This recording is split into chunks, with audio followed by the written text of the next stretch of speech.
ৰজাপথাৰ ধৰমটোল গাঁৱৰ নিবাসী টিংকু ইংটি পিতা আৰু মাতৃ কথে টিমুংপি পুত্ৰ জিৰ চং ইংটি অতি কষ্টৰে বন বিভাগত চাকৰিটো পাবলৈ সক্ষম হৈছিল।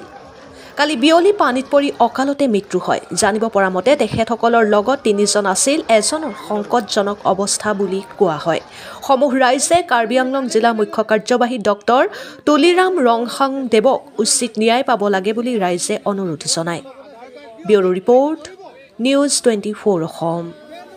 আজি ইতিমধ্যে তেখেতৰ যিটো আপোনাৰ দেহান ঘটিলে কেনে ধৰণৰ ঘটিলে তেখেতৰ কিছু আপোনাৰ তেখেতসকল আমাৰ ছজন আমাৰ ডিউটিত গৈছিলে।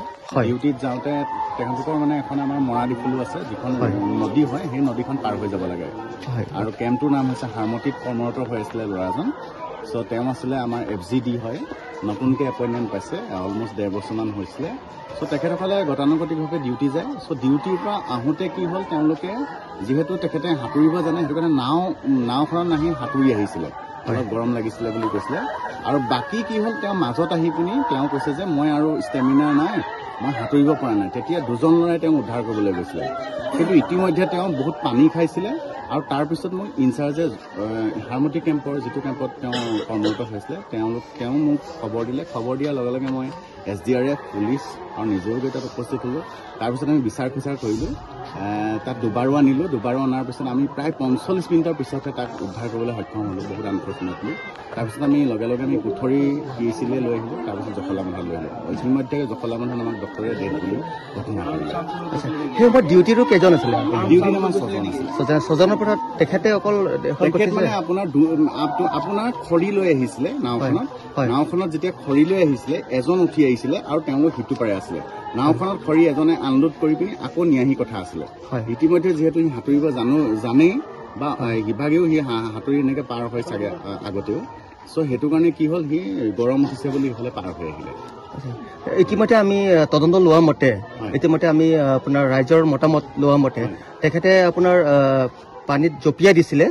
জঁপিয়াই দিয়াৰ সত্ত্বে আপোনাৰ তেখেতে আপোনাৰ কিবা এটা জালত ফাঁচি গৈছিলে। কথাটো কিমান সঁচা? এতিয়া মানে কি হ'ল, তলত কি আছেতো গম নাপাওঁ, কিন্তু তাতে মানে কি হৈছে, আমাৰ যিহেতু ৰেচিডেঞ্চিয়েল এৰিয়া, বহুত অজস্ৰ মানুহ থাকে, তাত জালো পাতি থয় মানুহে। পুৰণা জালতো হয়তো লাগিব পাৰে, ভৰি সন্দেহ কৰিব পাৰি তেনেকে, কিন্তু আমি এতিয়ালৈকে গম পোৱা নাই। কিন্তু যেতিয়া আমি উদ্ধাৰ কৰিছোঁ তেতিয়া কেতিয়াও জাল চাল বা তেনেকুৱা চিন পোৱা নাই। আপোনাৰ যিটো সিদ্ধান্তৰ মতে, আপোনাৰ যিটো চূড়ান্ত আপোনাৰ সিদ্ধান্তৰ মতে যে আপোনাৰ কি হিচাপত হৈছে, মানে অলপ আপোনাৰ মই যিকেইজন ল'ৰা আছিলে লগত, তেওঁলোকক সোধ-পোছ কৰোঁতে টোটেল তেওঁলোকৰ আছিলে তিনিজন তাৰ সৈতে। আৰু যিজনে নাও মাৰিছে তেওঁ অলপ এডভান্স হৈ আহিলে, আৰু বাকী কেইজনে গম নাপায়, যিহেতু অলপ আঁতৰত আছিলে, সিটো পাৰে।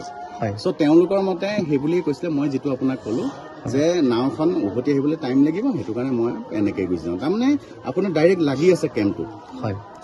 তেওঁ দেউতাকো গৈছে, তেওঁ দেউতাকে দেখিছে, মানে আগতে গৈছিলে কেম্পলৈ যোৱা মানুহে গম পাব। একচুৱেলি আপোনালোকে যেতিয়া লগ দেখা পাইছিলে, মৃতদেহটো একচুৱেলি উপঙিবলৈ পোৱা নাছিলে নহয়। আমি 45 মিনিটতে আমি উদ্ধাৰ কৰিবলৈ সক্ষম হ'লো।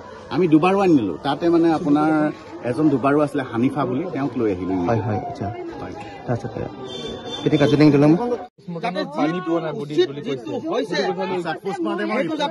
আমিতো গম নাপাম, PM ৰিপৰ্টটো আহিলেহে গম পোৱা হ'ব।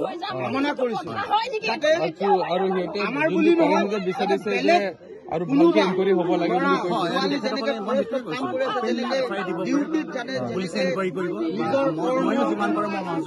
কৰি আছে। তেখেতসকলৰ যাতে সেই বস্তুটো যাতে নহওক, যাতে বিচাৰ নহওক, আৰু উচিত CM ছাৰলৈ, EM ছাৰলৈ, আমাৰ যিমান বিষয়া ববীয়া আছে, তেখেতসকলৰ যাতে অনুৰোধ কৰিছোঁ যাতে তেখেতসকলে উচিত বিচাৰটো কৰক আৰু উচিত তদন্তটো কৰক। সেয়ে আমাৰ ফালৰ পৰা অনুৰোধ কৰিছোঁ। গুচি গৈছে, এজন মাটি পিতৃ বুকু খুটা হৈ গ'লে আজি ইয়াৰ মূল্য কোনে ঘূৰাই দিব? আকৌ সাহায্য দিলেতো চব ঘূৰাই নাপায় ন। এটা জীৱন হয়, এই জীৱনটো ঘূৰাই পাবনি সাহায্য দিলে? সেই মাটি যাৰ হেৰাই গৈছে, মাটি পিতৃ, তেখেতে বুজি পাম। আমাৰ একো আমাক সাহায্যৰ কথা নাহে ইয়াত আমাক মুঠতে উচিত তদন্ত লাগে ইয়াত মুঠতে আমাৰ মতে গণ্ডগোল আছে কিবা এটা ষড়যন্ত্ৰ আছে ডিপাৰ্টমেণ্টেলি মুঠতে উচিত তদন্ত লাগে আমাক অসম আৰক্ষী আৰু অসম চৰকাৰলৈ আমাৰ এইটোৱে অনুৰোধ থাকিল যাতে উচিত সিদ্ধান্ত লওক উচিত বিচাৰ লওক বাছ আমি মানে বিচাৰো ছাৰ আপোনালোকৰ এইটো ডিপাৰ্টমেণ্টেলি আপোনালোকে এতিয়া কি আপোনালোকৰ সিদ্ধান্ত যিহেতু আমাৰ PMCM অলৰেডি হৈ গ'ল আমি তেখেতসকলক আমাৰ মানে ইতিমধ্যে ল'ৰাজন আপোনাৰ 1.5 বছৰ আপুনি ইতিমধ্যে ক'লে আমাক 1.5 বছৰ ধৰি আপোনাৰ আপোনালোকৰ ডিপাৰ্টমেণ্টে কাম কৰিছে এতিয়া আপোনাৰ এই ল'ৰাটোৰ ঘৰৰ আৰ্থিক অৱস্থা ইতিমধ্যে আপুনি দেখা পাইছে তো আপোনালোকৰ ডিপাৰ্টমেণ্টেলি কি ভাবিছে আৰ্থিক অৱস্থা এককালীন হিচাপে আমাৰ ন্যায় লাগে আৰু তাৰ ডাইৰেক্ট মাক আৰু দেউতাকে ন্যায় লাগে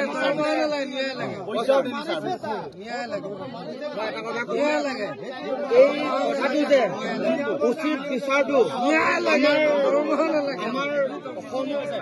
আপুনি কৈছে যে সিহঁতে যে পানী খাইছে লগৰ কেইটা বাচাব আহিছিলে বুলি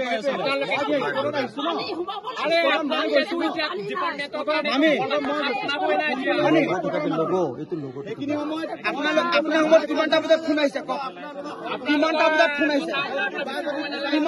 ফোন আহিছে এটা ওপৰত হৈছে আচ্ছা ক'ত পাইছে নগাঁৱত মেডিকেলত পাইছেগৈ তাৰপিছত ফোন আহিছে তেতিয়াহ'লে তাত যদি এইখিনি ঘটনা হৈছিলে সেই কৰ্তৃপক্ষই বা তেখেতৰ যিটো ইনচাৰ্জ আছিলে তেখেতে অতি শীঘ্ৰে ঘৰৰ মানুহক কিয় ফোন নকৰিলে তাৰ পৰা চাওক কাজিৰঙাৰ পৰা নগাঁওলৈকে মেডিকেলত আহিছে তাৰ পাছত গৈ পেলাই ফোন কৰিছে সিহঁতক কিয়